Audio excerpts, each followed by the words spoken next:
Telangana RTC MD Sajjanar కు సమ్మె notice ఇచ్చారు. మే 6 అర్ధరాత్రి నుంచి సమ్మె చేస్తామని నోటీసులో చెప్పారు. మేనిఫెస్టో హామీలను కాంగ్రెస్ నెరవేర్చాలి అన్నారు.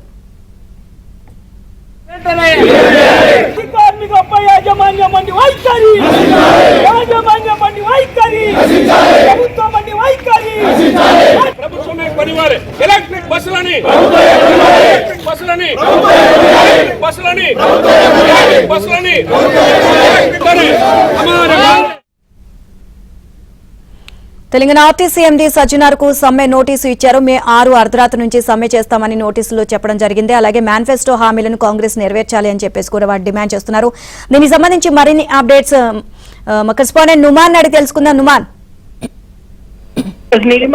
ఏదైతే మరోసారి ఆర్టీసీ కార్మికులు సమ్మె సైరన్ ని మోగించారు. సో అందులో భాగంగానే RTC MD Sajjanar labour commissioner కు సమ్మె నోటీస్ ను ఆర్టీసీ జేఏసీ నేతలు ఇచ్చారు. ఇందులో భాగంగానే మే 6వ తేదీన అర్ధరాత్రి నుంచి సమ్మెలోకి దిగుతామని ప్రకటించారు. మే 7వ తేదీన మొదటి డ్యూటీ నుంచి సమ్మెకు వెళ్తామంటూ కూడా ఇప్పటికే ఆర్టీసీ జేఏసీ కన్వీనర్ వెంకన్న వెల్లడించినటువంటి పరిస్థితి. కాంగ్రెస్ పార్టీ మేనిఫెస్టోలో పెట్టినటువంటి అంశాలన్నింటినీ కూడా నెరవేర్చాలంటూ కూడా ఇప్పటికే ఆర్టీసీ జేఏసీ నేతలు గత కొద్ది రోజులుగా ఏదైతే ఆందోళన బాట పట్టినటువంటి పరిస్థితి. సో ఇప్పటి వరకు నేటి వరకు కూడా ఆర్టీసీ ఉద్యోగులు ఎవరికి కూడా జీతాలు రాలేనటువంటి పరిస్థితి నెలకొంది. ముఖ్యంగా దాదాపు 22 డిమాండ్లతో సమ్మెకు వెళ్తున్నటువంటి సిచ్యువేషన్ ఉంది. వాస్తవానికి గత 2 నెలల క్రితమే ఆర్టీసీ కార్మికులు ఆర్టీసీ యాజమాన్యానికి అదేవిధంగా లేబర్ కమిషనర్ కూడా సమ్మె నోటీస్ ఇచ్చారు. సో 45 రోజుల్లో దాని మీద చర్చలకు పిలవాలంటూ కూడా వారు కోరినటువంటి పరిస్థితి.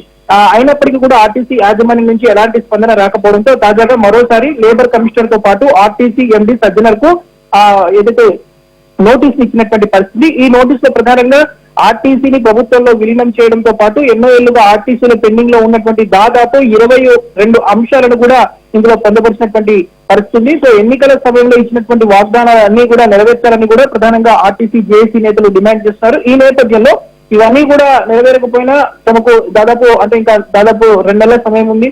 ఈ గ్యాప్ లో తమను చర్చలకు పిలవకపోయినా కూడా తప్పకుండా మే 7వ తేదీ నుంచి పూర్తి స్థాయిలో సమ్మెకు దిగుతామంటూ కూడా ఇప్పటికే ఆర్టీసీ జేఏసీ నేతలు సమ్మె సైరన్ పిలిపించినటువంటి పరిస్థితి ఉందని చెప్పొచ్చు. మొత్తానికైతే దాదాపు ఎన్నో రోజులుగా ఆర్టీసీ కార్మికులు తమ సమస్యల పరిష్కారం కోసం చేస్తున్నటువంటి ఆందోళనకు ఉధృతమైనటువంటి పరిస్థితి.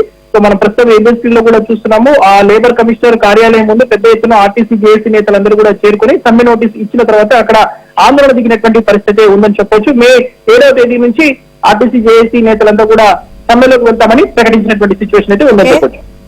Right, thank you Numan.